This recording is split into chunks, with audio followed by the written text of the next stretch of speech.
I've already told you that in a crisis, the most vulnerable people, sometimes, yes, the most gullible people, get targeted by grifters and by scammers. And the other thing we have to be careful about during crises are basic rights being either ignored or put aside or suspended. Now, I'm not talking about something like a stay at home order violating people's freedoms. That's not what we're talking about here.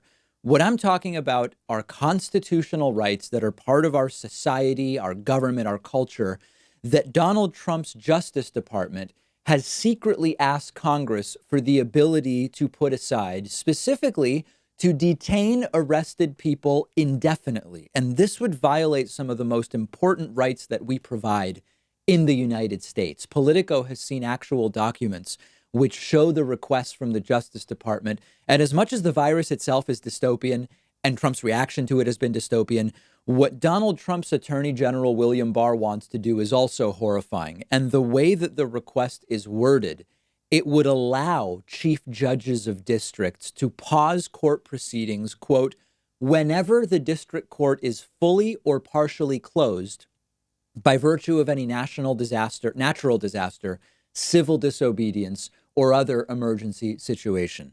What that means is that any rules or statutes that apply, so this means before an arrest has been made, after an arrest has been made, but before the trial, during a trial, after a trial, all of that could be suspended. And it goes to the heart of our constitutional system and habeas corpus.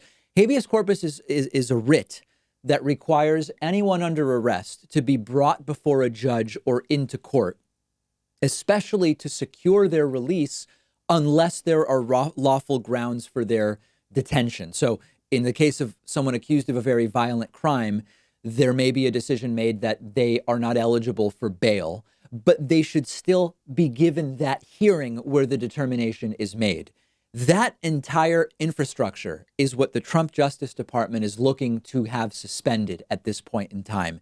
And because it includes pre-arrest, meaning before someone has been arrested, it is particularly scary and dystopian. It's anti-democratic, of course. It's the opposite of some of the basic tenets of our system. Now, to be super clear, this isn't about arguing that courts just have to stay open in full swing as shelter-in-place orders start, as stay-at-home orders start. No matter how bad the pandemic gets, we're not saying courts just need to stay open. It's actually the opposite. It's if you have to go in a direction where courts can't operate or should not operate, the leniency has to come to the people that you'd be holding indefinitely without a trial, not to the court, right? In our system, the prosecution has to prove guilt. The justice system has to provide a speedy trial. You don't say, well, if they can't do that, then the accused loses all their rights. This is what we call a major red flag. And if we give the president and the Justice Department the ability to set aside constitutional rights, we're not really a democracy.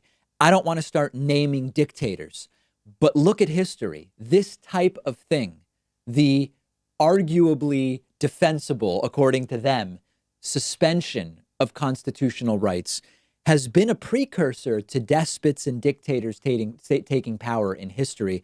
Trump already checks off many of the boxes, questioning election integrity, even an election that he won, lying uncontrollably, pitting groups against each other, stacking courts, doing illegal things with no repercussions, waging a war on the free press, lying about the violations he's committed, taking a national crisis and calling it a war.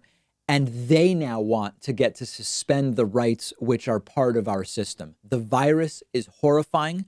Trump's handling of the virus is just as horrifying. And now this. The Department of Justice doesn't need more power and more leeway. That's the last thing we need. And it's weird that the small government conservatives are very quiet on this issue. I guess in this case, they're not so small government after all. One would hope that the Supreme Court would push back against any suspension of the Constitution. But we've got a pretty different Supreme Court than we've had in a while, thanks to Donald Trump.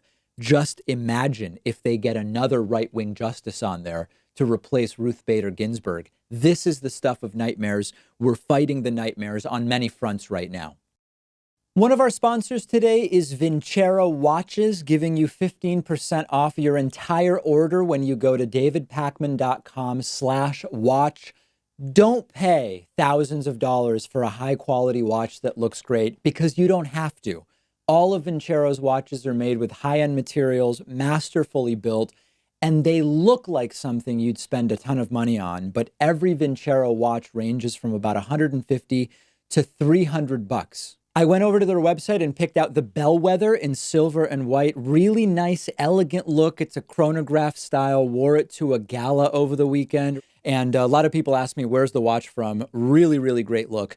Totally different. They also sent me the Altitude in matte black and red, a much more rugged view of what a watch can look like. Really like it as well as the athletic strap. It's a new year. It's a new decade. It's time to reestablish your style, add something new to your look, and a high quality watch is the perfect way to do that. You can get 15% off Vincero's entire collection when you go to davidpakman.com/watch.